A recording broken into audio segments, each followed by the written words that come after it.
Bonjour à tous, bienvenue sur Archilon Model Kits. On se retrouve pour la 6e vidéo sur le BF109. Donc la dernière fois, on était resté sur la partie mastic, ponçage du mastic, et j'avais parlé de gravure, parce que là, sur les lignes au niveau de l'avion, elles ont été un petit peu effacées avec le travail de ponçage. Donc on va aller regraver ça gentiment. Je vais vous montrer une petite méthode transmise par Cluster.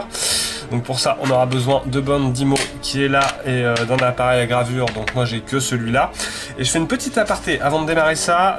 J'ai fait l'acquisition des limes de chez Tamiya. Les petites limes, là, il y en a 3, une ronde, une incurvée, une plate. Et en fait, pour tout ce qui est dégrappage, je trouve ça juste excellent. Je voulais vous montrer sur cette pièce-là. En fait, j'ai coupé, donc là, il y avait 2 ergots, un ici, un là. Je les ai coupés en laissant pas mal, je les ai pas coupés à ras du tout. Et après je suis venu les limer tout du long. Et donc cette pièce là je l'ai fait que comme ça en fait, j'ai pas fait de enfin c'est un ponçage quoi, mais j'ai pas pris de papier à poncer ou autre pour le finir. Je l'ai simplement complètement limé et le résultat est top en fait. Du coup il y a vraiment plus de marque, il n'y a plus rien. Donc maintenant toutes les pièces que je vais dégrapper qui sont à peu près plates ou autres, je vais faire ça, je viendrai utiliser ma petite lime à nettoyer. En plus après c'est tout con, quand il y a des résidus de plastique, vous prenez une petite brosse à dents et puis vous frottez dessus, hop, et elle est toute propre. Donc c'est du métal, ça franchement top, parce que le travail que je faisais sur le dégrappage, j'étais pas très fan. Je voyais toujours un petit accro, etc., où on devinait que la pièce était accrochée là. Là avec ça, franchement, le résultat est topissime, c'est complètement invisible, et c'est en plus super simple à faire. Voilà, donc je me prépare, je vous explique la Dymo, et puis à tout de suite. Alors, la bande d'IMO, c'est ce qui sert à faire de l'étiquetage dans les magasins. Enfin voilà, en général quand vous bossez, dès qu'il y a un peu d'étiquetage à faire, on utilise ça. C'est de la bande un peu plastifiée qui est assez épaisse, et puis après c'est un système d'impression en fait qui vient écrire ce que vous voulez sur la petite bande, et ça se colle à peu près partout, et vous étiquetez. Donc moi je vais me servir de ça, je vais venir la poser ici sur mon arrondi, et m'en servir de guide pour regravurer mes lignes au fur et à mesure. Donc là, il va falloir que j'en mette une à peu près à chaque fois. Ok, donc je vais couper un petit morceau. Voilà, tout bêtement. Un petit peu de zoom. On va faire la première. On va faire la, on va faire la deuxième plutôt, parce que la première il y a le masque. Donc ce qui est pas mal, c'est que vous voyez quand vous l'enlevez, c'est en double. Hop. Donc on va venir bien le mettre à ras. J'aurais presque dû mettre les lunettes loupe pour faire ça.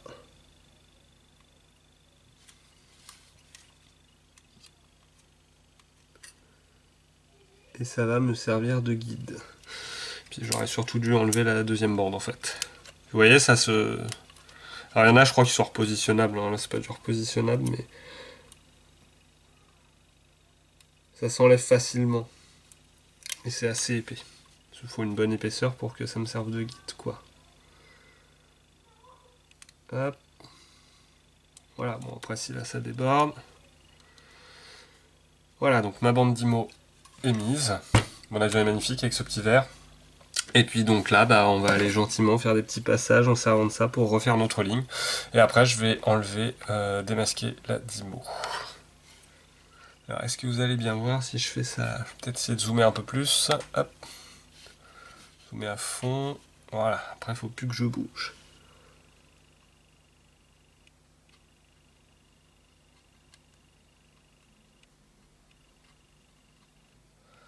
Et voilà, ma ligne qui a été complètement disparue est de nouveau visible ici.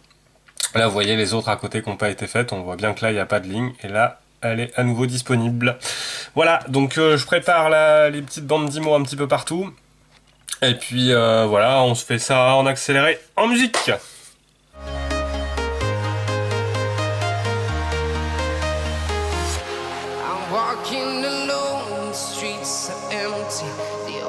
I can see my own silhouette. I'm getting stronger, step by step. The clock is ticking, but there's no time for me. I've been flying from town to town, from London to Taiwan. I've been all around the globe trying to protect your soul. We are heroes tonight. Alors voilà, j'ai terminé de regraver mes petites lignes. Donc bah voilà, le résultat à peu près. Alors c'est pas un exercice qui est évident, hein, parce que c'est vrai que dès que vous déviez un petit peu, on a vite fait la connerie. Donc bon bah j'ai refait ma petite ligne au centre. Là je sais pas si vous allez bien voir à la caméra. J'ai refait toutes les lignes sur le côté. Et puis pareil en dessous. Donc en dessous celle-là je l'ai parfaite, hein, a priori il faut pas la faire. Et j'ai refait toutes les parties là. Partout. Voilà. Alors c'est la petite minute astuce du chef. Donc une fois les lignes gravées, ce qui peut être sympa de faire, c'est de prendre la colle, donc toujours extra fine de chez Tamiya là, qui s'insère par capillarité. Et en fait, grâce à ça, j'en ai remis un petit peu à l'intérieur de toutes les lignes en fait. Et ça permet, parce que dedans il y a des petits résidus blancs en fait, comme des micro-copeaux quand vous gravez, et donc ça permet en fait de les retirer, tout simplement ça les refond en fait. Et ça fait une ligne qui est quand même un petit peu plus propre. Donc maintenant moi je vais juste refaire un petit coup de ponçage pour aller enlever les petites marques de colle là, mais tout doux hein, au mille Tamiya. Et puis bah voilà, pour une première gravure c'est pas parfait, hein, c'est pas, comme je vous ai dit, c'est pas évident, mais bon voilà, mes lignes sont là, c'est à peu près propre. Je vais m'arrêter là sur la partie gravure. Alors j'estime que le travail de pré-préparation avant le primer est terminé. Donc il me reste 2-3 petites choses à faire quand même sur le modèle. Donc rajouter ces petites parties là en dessous, etc. Celle-là faut peindre la base en X18. Donc ce que je vais faire, c'est que je vais la poser avec juste de la pâte à fixe. Comme ça je ferai la peinture de l'ensemble. Et puis à la fin je la retirerai. Je ferai juste ma petite partie en X18. Avant ça, il y avait l'histoire des volets. Donc finalement j'ai décidé de laisser la canopée ouverte. Donc je vais mettre des volets baissés. Donc ceux-là vers le bas, voilà, dans l'idée, il vient d'atterrir, il a ouvert la canopée, les volets sont restés baissés, voilà. Ok, donc je pars là-dessus, comme ça me permettra de faire le petit personnage aussi, de travailler dessus. Et puis comme ça j'aurais fait quand même sur ce modèle là un tour complet de tout ce qu'il y a à faire à peu près sur un avion hors photo découpe. Et après il nous restera la partie pose des verrières avec la partie masquage. Donc là je vais aller regarder un ou deux tutos de Cluster là-dessus sur la partie masquage. Donc dans cette vidéo là pour moi on devrait réussir à faire aller jusqu'au masquage, voire je vais... Même si ça dépasse, tant pis, mais je vais passer le primer en fait d'ACA demain, j'espère, ou après-demain. Donc comme ça, dans cette vidéo-là, on s'arrêtera là.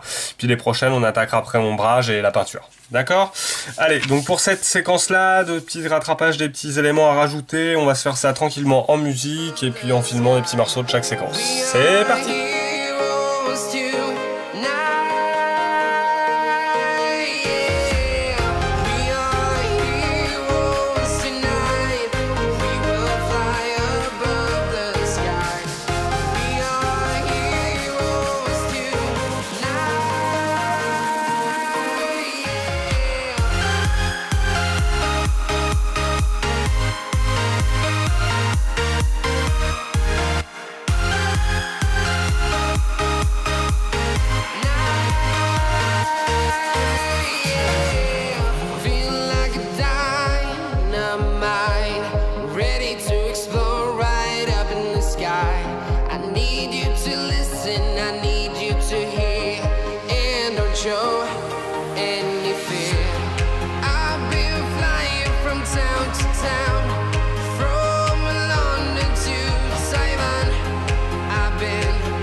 town to town, from London to Taiwan.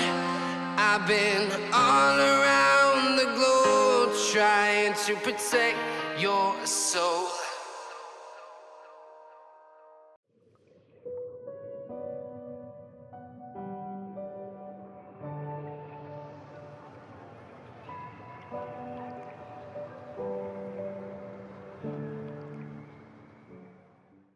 Alors de retour, ça y est, l'avion est enfin prêt pour recevoir le primeur, donc j'ai collé les verrières, tout ça vous avez vu un petit peu sur la vidéo avec la musique, j'ai mis de la bande cache un petit peu partout pour la verrière, là ça a été fait au mascol, après le dessous j'ai bouché les puits de train, j'ai mis de la mousse dans les aérations des deux côtés, enfin, voilà j'ai tout masqué, il est prêt, donc là ce que je vais faire c'est que je vais juste faire un petit coup de verre intérieur sur la verrière, par dessus. Comme ça, de l'intérieur, quand ça va être relevé, on verra du vert. Et puis après, je passe mon primeur partout. Et après, dessus, bah, ça sera les traits seront de la couleur en fait du reste du fuselage. Hein. Mais au moins, l'intérieur sera vert et le dessus qu'on voit de l'extérieur sera marron comme le dessus de l'avion, quoi. Donc voilà, le temps de préparer la peinture et c'est parti.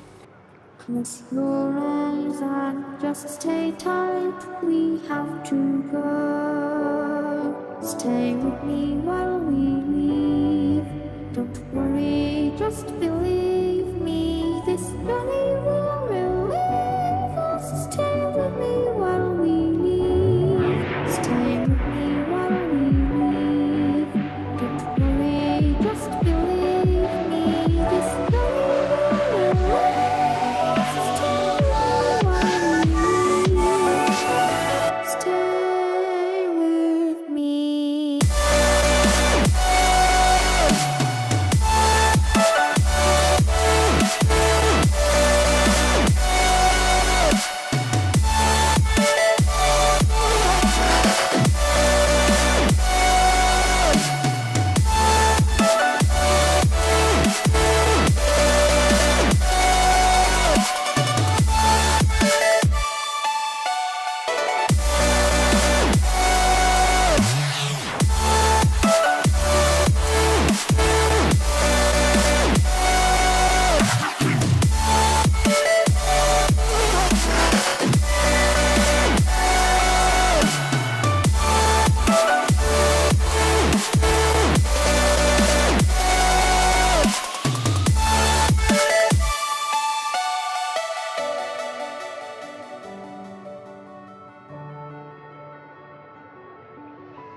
Stay with me while we leave. Don't worry, just believe me. Et voilà, petite séance de primeur terminée. Donc voilà à peu près le résultat. Donc franchement, très sympa à appliquer ce petit primeur microfiler AK là, c'est vraiment du caviar à passer, c'est super agréable quoi. J'avais utilisé le Valero, franchement entre les deux, pour moi il n'y a pas photo, je préfère largement, mais très largement de loin celui-là quoi. Vraiment regardez, le rendu est vraiment sympa, là ça a séché depuis une petite demi-heure on va dire. Donc il me restera à passer un petit coup un petit peu partout de sopalin là. Parce qu'il a un effet un peu granuleux, mais quoi que même là, moi je trouve ça vraiment léger quoi, donc je vais quand même passer ça un petit peu partout. Et puis après, il sera prêt à recevoir son pré-ombrage. Donc cette partie-là, on la verra dans la vidéo numéro 7. Hein. Je vais clôturer la numéro 6 sur cette fin de pré-ombrage. Voilà, bah, il me reste à vous remercier tous encore beaucoup pour tous les pouces bleus et tout. On est à plus de 260 abonnés, c'est génial. Merci pour les pouces, merci pour les commentaires, merci pour les abos. Si vous n'êtes pas déjà abonné, n'hésitez pas, ça me filera un bon coup de pouce. Et voilà, je vous souhaite à tous une excellente fin de journée, fin de soirée et à bientôt. Portez-vous bien.